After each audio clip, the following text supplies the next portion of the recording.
Welcome to the deep dive. Hello. Today, we're taking the sources you sent us and pulling out the key ideas. Into the plan. And our mission today. It's exploring this really fascinating overlap between Walter Russell's cosmic ideas and, well, ancient Eastern thought, specifically Vedanta and Hinduism. Right. It's quite something. You have these viewpoints. Russell's from his intense personal experience back in 1921. Yeah, quite recent in comparison. Exactly. And then you have millennia of Indian philosophy. Different paths, Totally different origins, but they seem to end up on surprisingly similar ground about, well, what reality is. Mm-hmm. And for you listening, this is about getting straight to that core understanding quickly and clearly. No getting bogged down. We'll focus on the essence. It's this juxtaposition, isn't it? Russell's very personal, singular cosmic download, you could say. Right. Versus the slow, deep development of Vedanta and Hindu traditions over centuries. All through introspection, looking inward. Precisely. Through connection to the universal. Long, long before modern science had the tools to even, ask these kinds of questions in the same way. So it's like a modern flash of insight echoing these incredibly old wisdom traditions. It's wild. It really is. Okay, so where do we start? Let's maybe begin with a big concept from Vedanta, Maya. Good starting point. Now, the word illusion gets thrown around, but I get the sense from the reading that Maya is much deeper than just a trick, right? Oh, absolutely. It's not about something being fake in like a trivial way. Mm-hmm. Think of Maya more as the creative power. The power of. The power of Brahman. That's the ultimate reality. Pure consciousness, formless, infinite, the universal one. Okay. And Maya is its power to manifest this world, the world of names, forms, of apparent separateness, solidity. So it creates the appearance of multiplicity. Exactly. But here's the crucial bit. Brahman itself, it remains completely unchanged by all this manifestation. Ah, okay. So it's like the source isn't altered by what it creates. Perfect analogy. Like an artist and there's sculpture. The clay gets shaped, but the artist is still the artist. That makes sense. And this connects directly to Russell, doesn't it? Because he saw our solid world. Yeah. He didn't see it as fundamental. He described it as like crystallized light energy. Mm-hmm. Slowed down. Right. Slowed down and patterned by the mind of the universal one, as he put it. So, very similar idea. He also saw it as temporary, an illusion of permanence and separateness. Exactly. So you have these two really different ways of looking at the world. Converging on this idea that what we perceive, with our senses, this solid, separate world, it isn't the final story. Not the ultimate truth. For Vedanta, it's Maya, this incredible display projected by Brahman. Time for Russell. It's the conditioned expression of the universal one's light, patterned energy. What's so striking is that they both arrive at this shared conclusion. From such different starting points, that the reality we just assume is solid and fixed is actually, transient. A temporary expression of something unified and formless, consciousness itself. There is that great quote in the source material from Zoran. Oh, yeah. Maya is the universe winking at you, showing you the dance of form while hiding the formless dancer within. That captures it beautifully, doesn't it?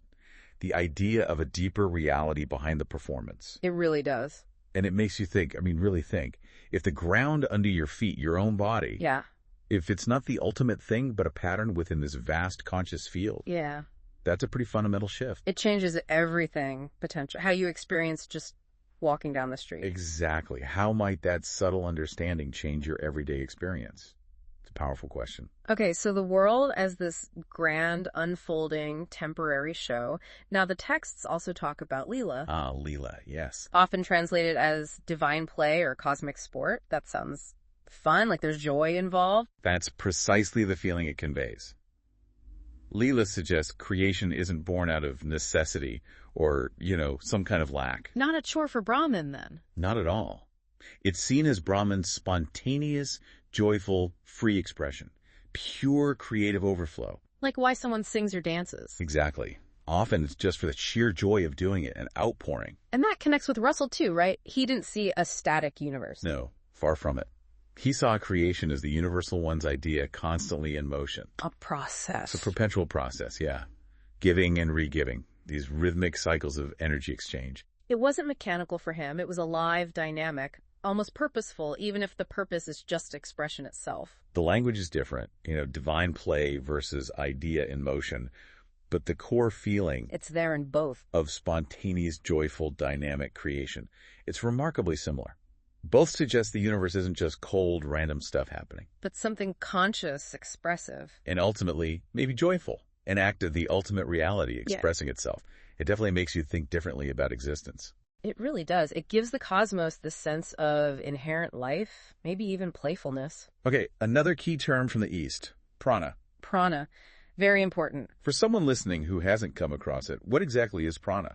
So prana, in Hindu thought and many Eastern views, is basically the fundamental life force. Life force. Yeah, the energy that animates absolutely everything. The universe, galaxies, us, tiny cells. It's often called the breath of life. Okay. It's the subtle, dynamic, flowing energy that keeps all physical processes going. It's what makes things alive and moving. And how does Russell's view of energy fit in here? Is there a parallel?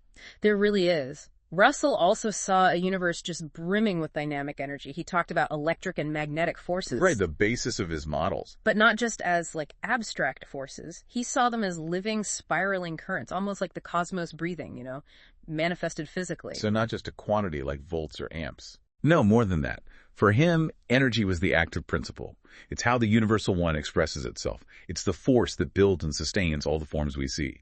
So prana, this vital animating energy, finds an echo in Russell's dynamic living energy. That's a good way to put it. It's that unseen current making the whole cosmic dance happen. The dance we were talking about with Maya and Leela. Exactly. And it's important to see these aren't just random similarities. Coincidences. Right. They feel like profound echoes, different traditions, different methods, but pointing towards the same kind of reality. A reality that's alive. Alive, conscious, rhythmic, dynamic, and fundamentally an expression of one single, unified conscious source. That's the picture both seem to paint. Okay, so let's try wrap this section up. We're seeing this incredible convergence. We really are. The world we perceive is this temporary dynamic show, call it Maya, or conditioned light. Right. It comes from the ultimate reality, Brahman, or the universal one. The source. And it happens through this spontaneous activity, Leela, divine play, or Russell's cosmic breath, his cycles. That joyful expression. And it's all powered by this universal life force, prana, or Russell's dynamic living energy. It hangs together surprisingly well, doesn't it? Yeah. A coherent view from very different perspectives. It really does. And that brings us to a point where maybe we pause for a moment. Think about that dragon trial excerpt you mentioned. Yeah. Let's really consider this idea of Maya. This possibility that everything you experience, everything that feels so solid and separate. The chair you're sitting on, the room you're in. Exactly. Might actually be at its root a temporary pattern of light and energy, a projection from a universal consciousness. So take a moment right now, wherever you happen to be listening, just entertain that thought. Look around you and ask yourself, like the source material suggests, how does thinking this way, even just for a minute, change how you perceive things? Your surroundings, your place in it all. Does the world feel maybe a bit more fluid, more interconnected, maybe less rigidly fixed than usual? Less substantial, perhaps. It's a profound invitation, really. An invitation to question. To question our basic assumptions about reality. It's a journey encouraged by both Russell and Vedanta in their own ways. So as we bring this deep dive toward its close, what's the main takeaway? I think the core insight is just how remarkably these seemingly unrelated traditions, ancient Eastern wisdom and Russell's more modern cosmic insights, converge. Yeah, they land on these fundamental ideas about reality. That it's dynamic, interconnected, an expression of a single unified consciousness. Right. And maybe here's a final thought, something for you, the listener, to take away and mull over. Okay. If this solid-seeming world really is a dance of form, as Zoran put it. The universe winking. Exactly. What does that imply about your own identity, your sense of self, your potential within this huge cosmic play? That's a big question. It is. What new questions might open up for you about consciousness, about reality, when you look through these shared lenses? Something definitely worth pondering after we finish up here. Absolutely. It's an exploration that can continue long after this conversation.